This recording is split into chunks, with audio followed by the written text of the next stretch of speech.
Good morning. Welcome home with the Perrins. I'm Keisha, and today it is a sunny, beautiful day. The rain has cleared out, at least for today, and we are going to Rural King in Martinsville, Virginia. Come along with us.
And 2 Rhode Island Reds. All right. And then 2 of the Plymouth Rocks. All right.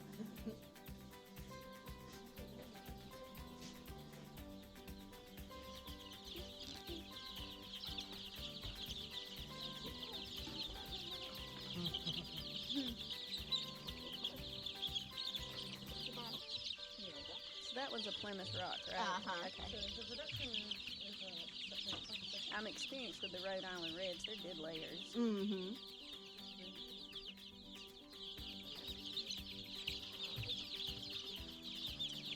And the Plymouths are a little bit bigger in size, but the reason is I think they get a little bit heavier than maybe Rhode Islands do, I think. Okay. And Are these they are, more temperamental or anything? Or any of these chickens going to have an attitude? well, you see, with the Rhode Island Red, they say friendly, active, protective mommies. I have seen that. Okay. And winter hardy. So they should get along living together, Pretty right? much. Okay. Now it says that the bards are calm, docile, hardy in winter, so confines well, Okay. so tolerates heat well. Okay. I got 2 Easter eggers, I think they're called. They lay the different colored eggs. And I got 2 Rhode Island Reds because I've had those before and I know they're good egg layers and they lay year round. And then I got 2 Plymouth Rocks because I've been really interested in getting the Plymouth Rocks. I love the pattern, I love how they look, I just think they're a pretty chicken. I got the Easter eggers because of the different colored eggs. I was really interested in that. So here's what the babies look like.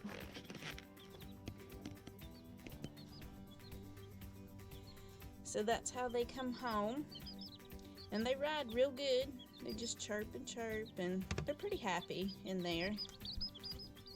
So let's look at the supplies that I have. So I've got this Rubbermaid container that I'm going to put the pine shavings in the bottom and put their water and their feeder in, and the heat lamp. So I'm just going to toss this out in the garbage when we're finished with that. Then I've got their starter grower food. There's the pine shavings for the bottom of their bed. We've got a feeder. I thought that I used to have the little long red trays with all the many holes in it to feed them, but I can't find it. So I actually used this. This is like a plant holder for the last baby chicks I had, and it worked very well, so I'm going to try it again until I can get back to the store. We've got the heat lamp, the heat bulb, and the water, and let's get started.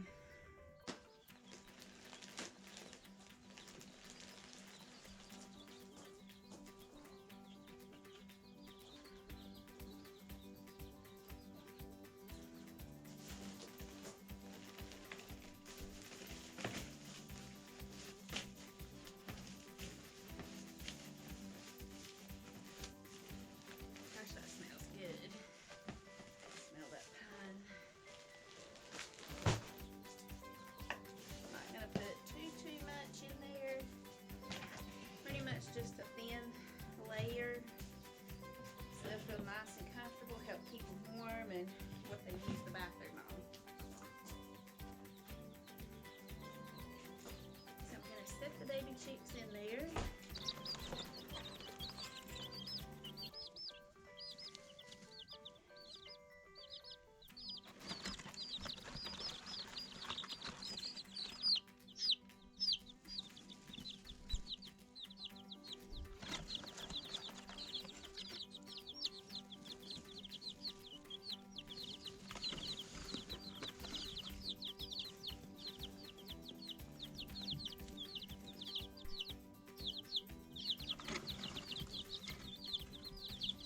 Now here comes Rico and Diesel, wanting to know what all the chirping is. What's the new noise?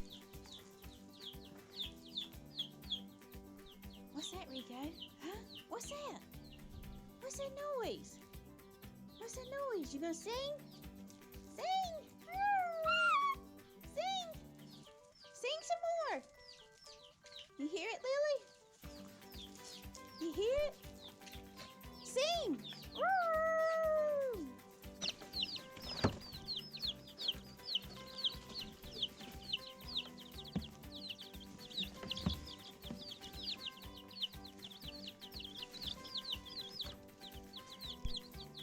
So there they are in their new home, and I'm going to get their food and water together for them. So these right here are the Plymouth Rocks. There's really dark colored ones. These are my Easter Eggers, and these are my Rhode Island Reds.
So here's what I got.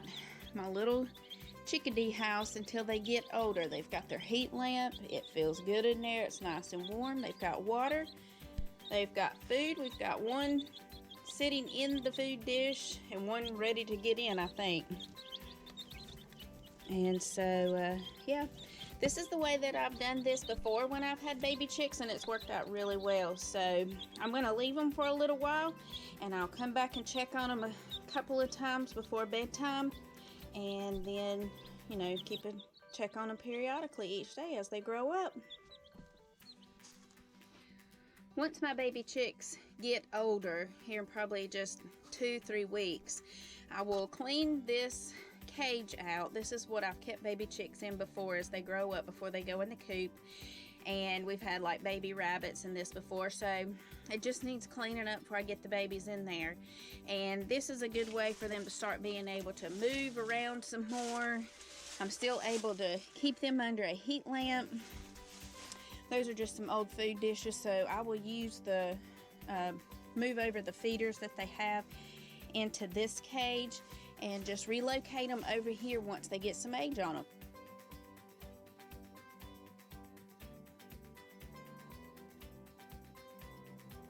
So in there behind that door, that used to be a coop of ours as well when I had several chickens. I had them in the coop you just saw a picture of, and I had some over in here as well, just to kind of keep them separated so they weren't too crowded in one coop.